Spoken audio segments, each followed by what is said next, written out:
Hi, this is Randy Morse, founder of Authorcloud Author Services. I want to take a moment right now to talk with all you indie publishing authors out there about bookstores.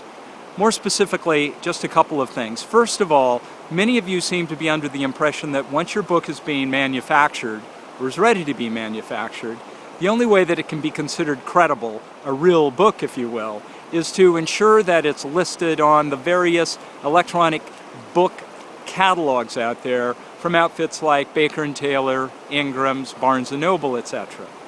The problem with this is that, assuming that your book is listed on one of these catalogs, it's one of tens of thousands of titles listed in these catalogs every month. The simple fact that your book is listed in one of these catalogs in no way ensures that it will find its way onto the shelves of any bookstores out there very soon. So that begs the question then of why bother? There's another issue at play here. Many indie publishing authors don't really know how the book trade works. The facts are very simple. If, number one, you sell directly to a normal bookstore, whether it be a chain or an independent bookseller, more on that in a moment, you've got to be prepared if you're the publisher, and if you're an indie publishing author, you are the publisher, to offer the bookseller at least a 40% discount off your book's suggested retail price. Sometimes that discount can climb into the mid 40% range as well. So let's just call it 40% off. This means that if your book retails for $10, you're going to be selling that book to a bookstore at a price of about $6. Now, if your book costs $5 to manufacture, that leaves you with a margin of $1 per book, out of which you have to pay for things like shipping, editorial, design, insurance, freight, warehousing, etc. As you can see, by the time the dust settles, there is not very much left for you.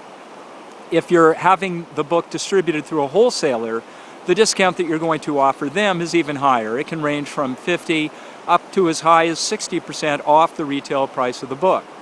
So this raises the interesting question, why bother? Why would you do that?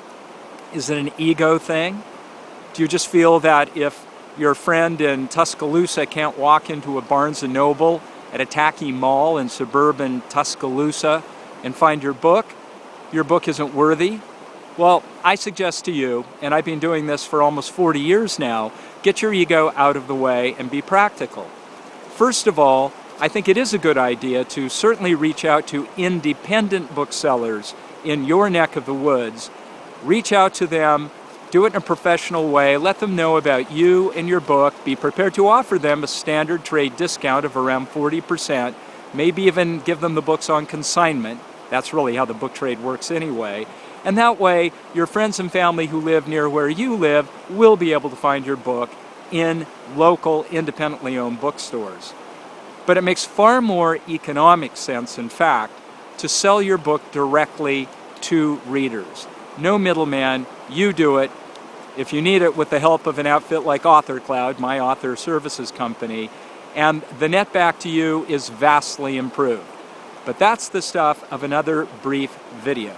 So again, this is Randy Morse of Authorcloud. If you have any questions, feel free to check out our website at www.authorcloud.com or drop me an email directly at randy@authorcloud.com. And remember, in the meantime, the only difference between you and everyone else in the world is that writers write.